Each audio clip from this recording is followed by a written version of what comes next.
అందరికీ నమస్కారం. నేను మీ journalist Madan Mohan. Welcome to our Madan TV news channel. రాష్ట్రంలో స్థానిక ఎన్నికలకు నగారా ఎప్పుడు మోగనుంది. ఎందుకంటే రాష్ట్రంలో స్థానిక సంస్థల ఎన్నికలకు సంబంధించి గడువు సమీపిస్తోంది. ఓవైపు గ్రామ పంచాయతీ ఎన్నికలతో పాటు మున్సిపల్ ఎన్నికలకు కూడా గడువు సమీపిస్తున్న నేపథ్యంలో స్ట్రైట్ టు ది పాయింట్ మనం కొద్దిగా ఈ అంశాన్ని సమీక్షించుకుంటే,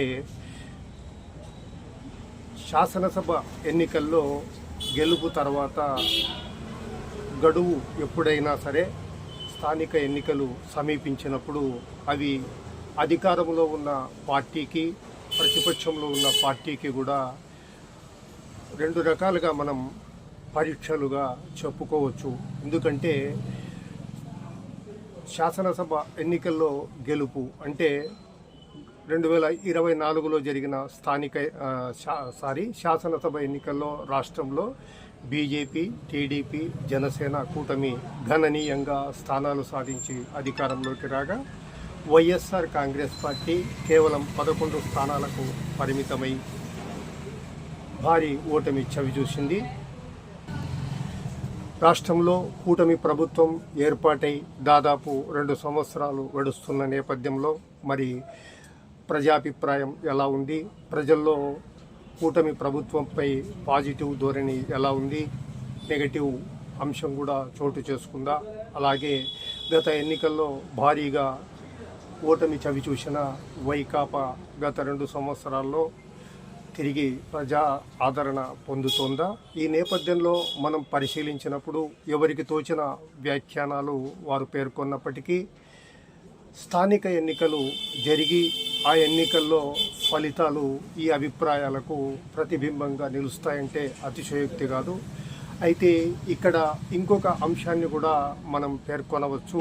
ఎందుకంటే చాలా వరకు ఎన్నికలను మనం గతంలో స్థానిక ఎన్నికలను పరిశీలిస్తే అధికారంలో ఉన్న పక్షానికే మెజారిటీ రావడం అనేది ఆ కోణంలోనే ముందుకు పోవడం జరుగుతూ ఉంది. అలా చూసుకుంటే రాష్ట్రంలో ప్రస్తుతం కూటమి అధికారంలో ఉంది కాబట్టి అటు మున్సిపల్ ఎన్నికల్లో అయినా ఇటు గ్రామ పంచాయతీ ఎన్నికల్లో అయినా మెజారిటీ కూటమి సాధించవచ్చు అన్న నేపథ్యం కూడా ఇక్కడ ఒక ప్రాధాన్యమైన అంశం. మరి ప్రజాభిప్రాయాన్ని, ఎందుకంటే ఒకవేళ అధికార పక్షం స్థానిక ఎన్నికల్లో మెజారిటీ సాధించలేకపోతే రాజకీయ పరిశీలకుల్లో కానీ ప్రజల్లో కానీ శాసనసభ ఎన్నికల్లో భారీ మెజారిటీ సాధించిన కూటమి గత 2 సంవత్సరాల పాలన ఒకవేళ స్థానిక ఎన్నికల్లో కూటమి మెజారిటీ స్థానాలు కైవసం చేసుకోకపోతే అది నెగటివ్ అంశంగా ప్రజల్లో ప్రచారానికి ప్రాధాన్యత చేకూరుస్తుంది. అలాగే వైకాపా కూడా రానున్న స్థానిక ఎన్నికల్లో మెజారిటీ స్థానాలు గెలుచుకోకపోతే వైకాపా ఇంకా తిరిగి ప్రజల్లో ఆదరణ పొందలేదు. గత ఎన్నికల్లో భారీ ఎత్తున ఓటమి చవిచూసిన వైకాపా ప్రజాదరణ దిశగా ఇంకా ముందుకు వెళ్ళలేదన్న అభిప్రాయానికి ఇక్కడ బలం చేకూరుతుంది. మరి తిరిగి శాసనసభ ఎన్నికలు దాదాపు 3 సంవత్సరాలు ఉన్నాయి. ఈలోపుగా ప్రజల్లో ఒక అభిప్రాయం అనేది కూటమి ప్రభుత్వంపై అలాగే వైకాపాపై మనం పరిశీలిస్తే ఈ స్థానిక ఎన్నికలనేటివి కూడా కొంత ప్రజాభిప్రాయానికి దర్పణంగా చెప్పుకోవచ్చు. ఈ కోణంలోనే మనం బనగానపల్లి నియోజకవర్గంలో పరిశీలిస్తే ప్రస్తుతం బీసీ జనార్దన్ రెడ్డి స్థానిక శాసనసభ్యులు, అలాగే వైకాపా తరపున చూస్తే మాజీ శాసనసభ్యులు కాటసాని రామిరెడ్డి, వారు అధికారంలో ఉన్నా అధికారంలో లేకపోయినా ఈ ఇరువురు నాయకులు ఎవరైనా సరే స్థానిక ఎన్నికలను ప్రతిష్టాత్మకంగానే తీసుకోవడం, ముందుకు వెళ్ళడం, అవకాశం మేరకు ఫలితాలు సాధించడం అనేది గతంలో కూడా మనం చూశాము. మరి రానున్న స్థానిక ఎన్నికల్లో బనగానపల్లి నియోజకవర్గంలో ఫలితాలు ఎలా ఉంటాయి? ఆ ఫలితాలు మెజారిటీ దిశగా వస్తే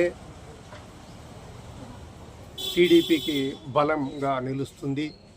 వైకాపాకు అనుకూలంగా వస్తే వైకాపా తిరిగి నియోజకవర్గంలో ప్రజాభిప్రాయం దిశగా మళ్ళీ ముందడుగులో ఉంది అన్న అభిప్రాయం వస్తుంది.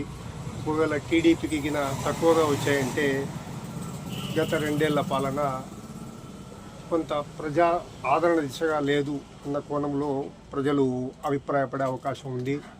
మరి చూడాలి. స్థానిక ఎన్నికలు సమీపిస్తున్నాయి. ఒకవైపు చూసుకుంటే బీసీ జనార్దన్ రెడ్డి గారు నియోజకవర్గం శాసనసభ్యుడిగా, రాష్ట్ర మంత్రిగా ఉన్నప్పటికీ కూడా నియోజకవర్గం శాసనసభ్యుడిగా కూడా తనదైన శైలిలో బాధ్యతాయుతంగా ముందుకు వెళ్తున్నారు. నియోజకవర్గంలో భారీ ఎత్తున అభివృద్ధి పనులు చేస్తున్నారు. ఎక్కడికక్కడ తాను మంత్రి అయినా కూడా నియోజకవర్గంలో పట్టు కోల్పోకుండా ముందుకు వెళ్తున్నారు. అలాగే కాటసాని రామిరెడ్డి కూడా మాజీ శాసనసభ్యుడైనా కూడా నియోజకవర్గంలో ఒక శాసనసభ్యుని మాదిరిగా నిరంతరం ప్రజల్లో ఉంటూ ముందుకు వెళ్తున్నారు. ఎక్కడికక్కడ తమ వర్గానికి సంబంధించి కార్యకర్తలు, ద్వితీయ శ్రేణి నాయకుల్లో పట్టు కోల్పోకుండా, ప్రజల్లో తమ ఆదరణ కోల్పోకుండా ఆయన కూడా నిరంతరం ప్రజల్లో ఉంటూ ముందుకు వెళ్తున్నారు. మరి స్థానిక సంస్థల ఎన్నికల్లో నియోజకవర్గంలో కాటసాని రామిరెడ్డి వర్సెస్ బీసీ జనార్దన్ రెడ్డి లేదు, వైకాపా వర్సెస్ కూటమి అన్నప్పుడు ఫలితాలు ఎలా ఉంటాయన్నది ప్రస్తుతం ఆసక్తిని కలిగిస్తున్న అంశం.